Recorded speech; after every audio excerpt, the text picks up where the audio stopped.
여러분 안녕하십니까?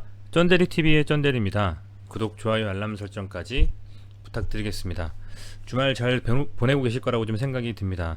모처럼 날씨가 좀 포근해서 아마 많은 분들이 야외에서 활동도 하시고 즐거운 시간을 가족 혹은 뭐 연인, 친구들과 보내셨을 거라 생각이 좀 됩니다. 코로나만 아니었다면 굉장히 곧 뭐 개학, 그죠?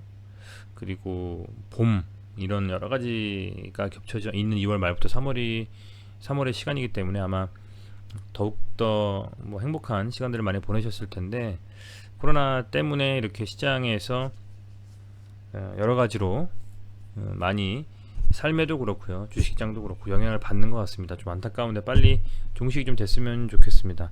지난주를 돌이켜 보면 월요일부터 금요일까지 주식시장이 그렇게 썩 좋은 움직임은 아니었다라고 좀 생각이 됩니다. 특히 매일매일의 장 초반은 좋았다가 바로 시초만 반짝 상승하고 눌리거나 이런 경우가 많이 있었습니다.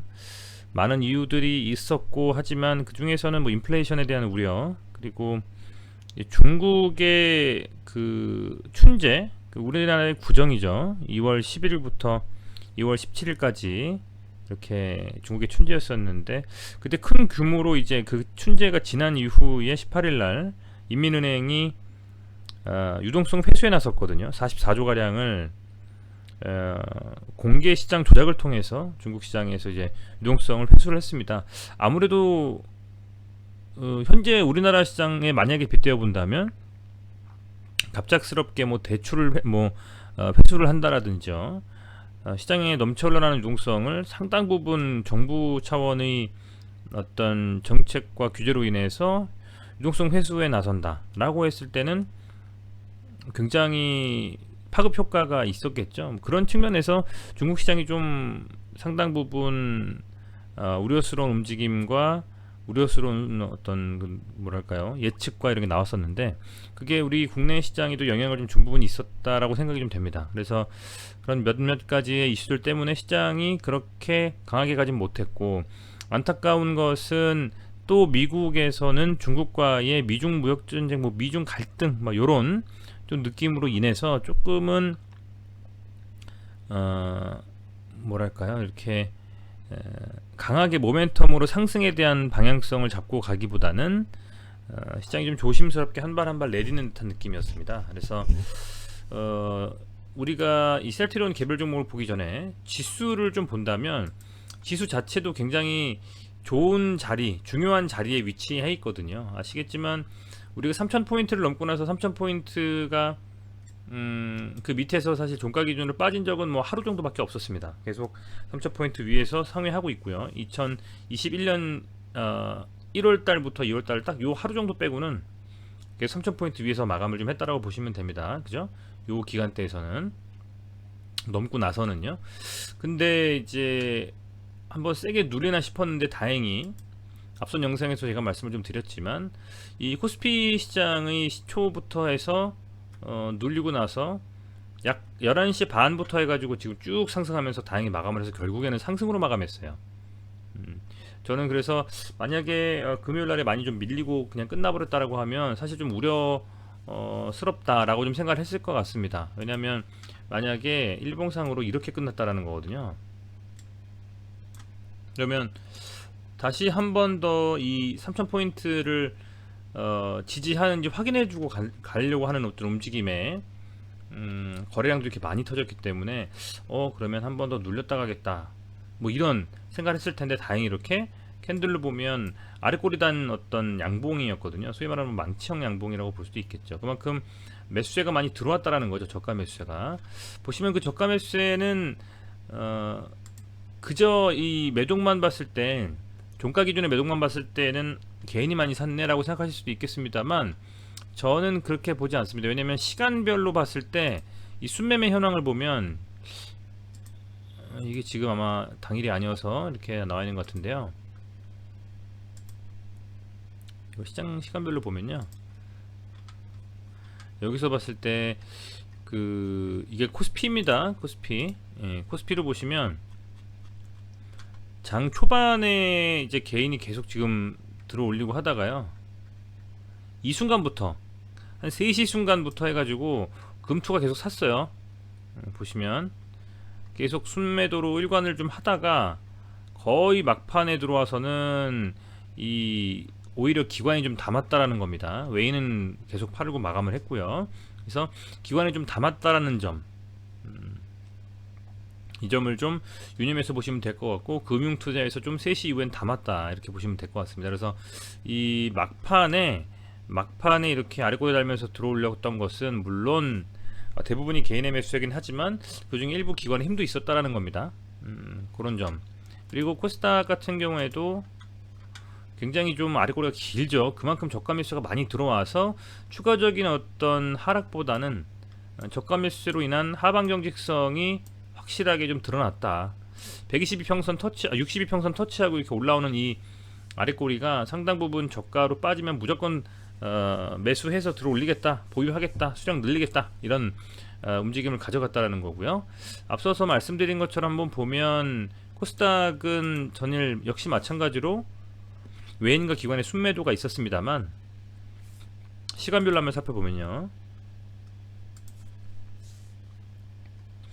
한 2시 한 뭐 30분 이때부터는 사실 외국인과 기관이 순매수가 들어오면서, 그러니까 순매도로 마감을 했지만 매수가 들어와 주면서 상대적으로는 순매도의 그 폭이라고 할까요? 그게 좀 더 줄어들었다, 이렇게 보시면 될 것 같습니다. 그래서 코스피 시장도 그렇고 코스닥 지수도 그렇고요, 양 그 시장 모두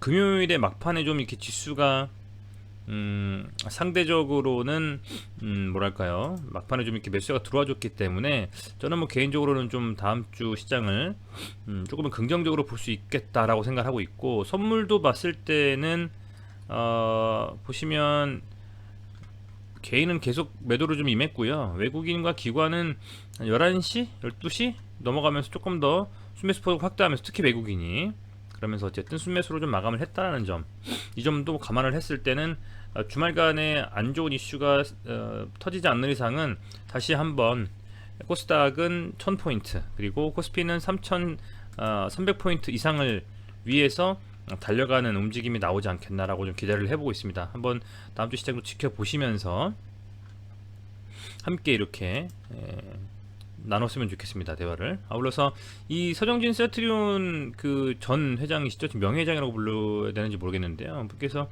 백신 개발 나설 수 있다라고도 말씀을 하셨고, 뭐 제가 세부적으로 이 내용에 대해서 면밀히 살펴보진 않았습니다만 백신 개발에 대한 이슈도 지금 이렇게 하나둘씩 내놓으시는 것 같고요. 그리고 코로나 치료제의 첫날 4곳에 151병이 나갔다고 합니다. 이런 부분들. 그리고 아직은요, EMA라든지 FDA에서 승인을 물론 하려고 지금 노력을 하고 있습니다만 승인까지는 좀 시간이 걸릴 것 같아요. 그런데 저는 본격적으로 이 셀트리온 삼형제의 강한 상승에 대한 움직임을 기대하려면 그 모멘텀의 가장 중요한 요소가 이 레키로나주의 효능이 국내에서 실제로 이렇게 치료제로 활용이 되면서 확인이 되고, 아울러서 국내를 넘어서 세계적으로 FDA를 통한 미국 그리고 EMA를 통한 유럽 쪽 승인에 대한 어떤 여부가 나온다면, 그게 정말 그 소위 말하는 뭐 게임 체인저로서의 어떤 의미 부여가 되면서 한번 그 강한 시세가 다시 나오지 않겠나, 이렇게 좀 판단을 하고 있습니다. 그런 상황이고요. 오늘 셀트리온 먼저 말씀을 드리면 되게 뭐 예상했던 거죠. 앞서 말씀드렸지만 저는 한 298,000원, 뭐 30만원 요 자리에서는 반등이 나올 수밖에 없다, 이렇게 말씀드렸었고, 그것보다 조금 앞서서 요 122평선을 터치하고 양봉이 나왔습니다. 거래량이 많이 터지지는 않았지만 충분히 빠진 상태에서의 과매도권에서 양봉으로 상승하면서 마감을 좀 했기 때문에 개인적인 생각으로는 움직임은 괜찮을 것 같아요, 다음 주도. 그리고 이 어떤 매도, 그러니까 계속 그동안 빠졌던 매도를 보시는 것처럼 외국인과 금융투자 이렇게 두 주체에서 165억, 뭐 68억 정도 이렇게 순매수해주면서 막아줬기 때문에 어쨌든 이 정도 라인은 지켜주겠다라는 움직임을 가져가는 것 같습니다. 지난번에는 반등이 강하게 이루어져서 37만원까지 한번 갔었는데요. 1차적으로 33만원 정도까지 반등이 나오는지 한번 지켜보시면서 최소한 이 셀트리온의 하반 경직성은 30만원 정도까지는 확실히 좀 빠지면 저가 매수의 유입부터 하반 경직성까지 유지가 되면서 이 정도 금액은 충분히 좀 지켜주는 움직임이 나오고 있다. 이 점을 좀 확인하시고 가시면 좋겠습니다. 한번 좀 이렇게 확인할 수 있는 그런 어떤 움직임이었다라고 보시면 좋을 것 같고, 추가적으로 많은 이슈들이 나오는데요. 모든 기사들과 모든 이슈들이 이 셀트리온의 주가에 반영이 돼서 상승하는 것 같지는 않아요. 그렇지만 분명 많은 그 바이오시밀러들의 임상 소식이라든지 여러 가지 이슈들이 뭉치고 뭉쳐서 분명 폭발적으로 상승하는 어떤 모멘텀이 생겼을 때 한꺼번에 주가에 반영이 될 것이다. 이렇게 저는 뭐 믿어 의심치 않고 있습니다. 자, 그리고 제약 보면 제약은 저는 조금 아쉬운 움직임 같아요. 사실은 이 17만원 정도에서는 더 빠지진 않을 거라고 좀 기대를 했는데 다시 한번 눌리고 요새 도지가 나오면서 끝났습니다. 이때 이 캔들의 지금 뭐 몸통이 좀 깨졌고 몸통이 한 반 정도까지는 빠질 수 있다라고 보고 있는데 가능한 한 이 120평선 정도 수준에서 반등이 나와줄 거라고 보고 있는데요. 한번 지켜보는 수밖에 없을 것 같고, 정말 많이 빠졌습니다. 더 이상 빠질 것 같지는 않고요. 이 정도에서 어찌 보면 이제 반등의 시점이 나올 것 같고, 관심 있으신 분들은 관심 종목이 있으셨던 분인데 그분들은 이제부터는 정말 서서히 매수할 수 있는 타이밍이 오고 있다, 이렇게 좀 보고 있습니다. 외국인도 한 3일 정도 전부터 한 20억 가까이 지금 순매수가 들어오고 있고, 금요일도 기관은 사실은 순매수를 했죠. 그 순매수의 뭐 금액이 세진 않지만요, 충분히 좀 빠진 상태에서 어떤 그 저가 매수의 유입이 좀 기대가 된다, 이렇게 좀 말씀을 드리고 싶습니다. 자, 그리고 헬스케어를 보면요, 헬스케어도 중요한 자리죠. 앞서 말씀드린 것처럼 뭐 셀트리온 30만원, 그죠? 제약 17만원 정도였죠. 네, 그리고 헬스케어는 지금 보시는 것처럼 13만원 정도 라인이 굉장히 중요하다고 보고 있거든요. 근데 얘도 지금 여기까지 밀렸다가 들어 올리는 움직임입니다. 앞서서 많이 빠졌을 때에 반등 나오는 정도 수준의 금액보다, 그죠? 종가 기준으로 그 금액보다는 더 많이 빠진 상태라 지금 제가 생각할 때에는 13만원 정도 라인까지 뭐 눌릴 수는 있겠지만 여기는 좀 지켜주면서 반등이 나오지 않겠나, 이렇게 좀 기대가 좀 되고요. 그렇게 좀 볼 수밖에 없는 것은 계속적인 이런 연기금, 그동안에 사실 많은 주체들 중에서 연기금이 매수하는 종목을 찾기가 굉장히 어렵거든요. 그런데 이 연기금의 매수가 좀 들어오고 있다는 점이 굉장히 저는 호재라고 보고 있고, 그리고 금요일 날에는 사실은 외인이 이 셀트리온 헬스케어도 샀습니다. 보시는 것처럼 163억 정도 샀기 때문에 계속적으로 뭐 저는 이 세 종목은 이제 서서히 반등에 대한 움직임을 가져갈 수 있는 라인에는 왔다. 설사 조금 더 눌린다 손 치더라도 그 눌림은 어찌 보면 기회가 될 수 있는 그런 상황이 아니겠느냐, 저는 이렇게 좀 보고 있습니다. 차트상으로는 그렇게 보이고요. 많이 더 눌리거나 빠질 것 같진 않아요. 빠지더라도 조금 눌리더라도 이내 반등하면서 다시 한번 들어 올리는 움직임이 나올 것 같고, 아직 뭐 이슈들이 많이 남았고, 레키로나주가 이제서 실제로 치료제로 쓰이고 있고, 국내뿐만 아니라 유럽과 미국 FDA 승인을 통한, 또 EMA 승인을 통한 전 세계적으로 판단을 좀 받을 수 있는 그런 노력을 좀 해주시고 있기 때문에 그런 부분들 플러스 많은 바이오 시밀러 상품들에 대한 어떤 시장의 반응, 그런 것들도 겹쳐진다면 이번 주가 좀 애매했던 시장, 그럼 다음 주 반등하는 시장이 나온다면 그때 과연 어느 정도 수준의 반등이 나올지, 저는 그거를 좀 함께 지켜보면서 여러분과 의견도 나누고 하고 싶습니다. 어쨌든 뭐 개인적으로는 좀 그렇게 생각을 하는데요. 많이 빠져서 오히려 기회가 될 수 있는 그런 타이밍이 점점 오고 있다라고 보고 있습니다. 그래서 계속 좀 지켜보면서 영상 올리도록 하겠습니다. 네, 시청해주셔서 감사드리고요. 편안한 주말 되시고 내일 하루도 즐거운 일만 있으시기를 바라겠습니다. 감사합니다.